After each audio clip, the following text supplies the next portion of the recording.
It's interesting that I have not dropped a Tsukimichi video yet, even though I've recorded the first 2 episodes, but that's besides the point. We're here to talk about episode 3 and just what it entailed. Not only did we give Kuro and Shin new names, so now they go by Tomoe and Mio, which I am a big fan of both names, and if I was in Makoto's shoes, I would not complain at all. I'm being followed around by two beauties who are under my command because I am indeed the most powerful person in this world, but we would never let the power get to our head. Not only that, Makoto came across the first human settlement that he's seen this entire time. It's been over a month, he's been trying to learn languages, and it's safe to say that Makoto has his hands full when it comes to what's about to happen in the next episode, but we'll get into that all later on in the video. What's going on, everybody? It's your boy Damo Senpai, and like I said earlier, we are here to talk about episode 3 of Tsukimichi Moonlight Fantasy. Is it Moonlit Fantasy or Moonlight Fantasy? I think it's Moonlit.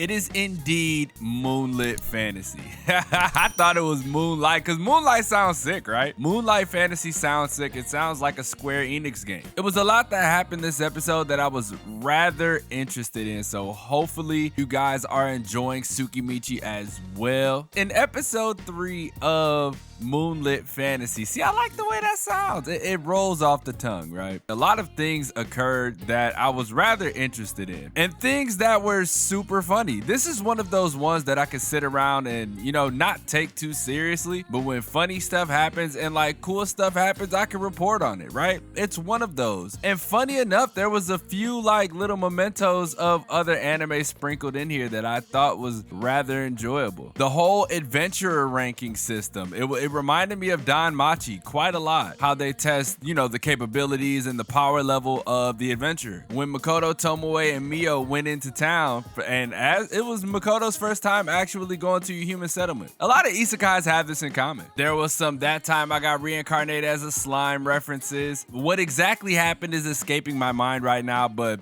it's not that important. Just know there's just quite a few series sprinkled throughout here, and it made it that much more enjoyable. While watching this episode, one of the things that was like kind of jarring to me is just how, well, it's not jarring, it's a little irritating, right? Jarring would means like I'm completely like disgusted with like what's going on, but like it was something that was a little irritating, and I'm kind of disliking the way that Makoto is carrying himself. Sure, he got sent to another world without his permission. Sure, his parents are OD, which in turn makes him OD. Sure, you met these two females in the weirdest way possible and probably the most terrifying way possible, which is in battle with their original forms. But that doesn't mean you like scoff at them and, kind of downplay what they bring to the table. I'm telling you, I would not be hard pressed to be in Makoto's shoes, right? I would actually be chill. I got two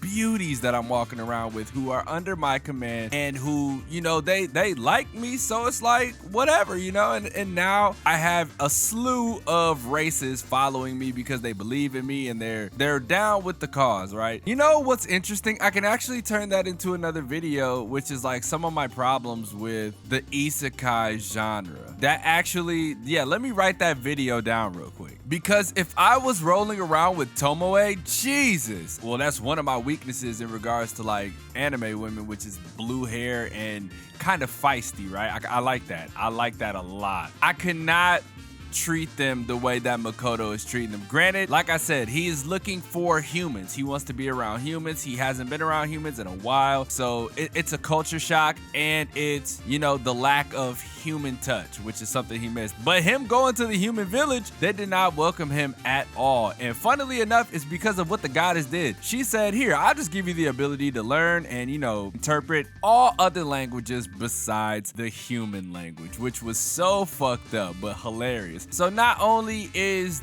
the upcoming issue having to battle humans, right? Now he has to battle, he's going to be forced to battle humans because of how they view him and how they view his team. Because as we seen later on in the episode, when they went to the Adventurers Guild and got their skills ranked, Mio and Tomoe were the top 2 adventurers in the entire guild. They completely shattered everybody else's level. But I mean, obviously, look at who they are. They're legendary creatures in their own right. And the thing that sucks for Makoto is the fact that he has to suppress all of his power, because when he tried to go to the human settlement in the first place, they called him a monster because of what his aura gave off. And that whole sequence in itself was absolutely hilarious, right? I think Makoto has a lot of room to grow. I think this anime has a lot of room to grow in regards to how they're gonna write Makoto, because so far I'm not that big of a fan of his character. I'm more of a fan of how things are developing around him. I just hope that he comes to terms with who he is and the responsibility that is placed on his shoulders, because it's a big burden, right? He is now taking care of a whole demi-plane full of all different types of races, and that is a lot to place on, you know, a young kid's shoulders. But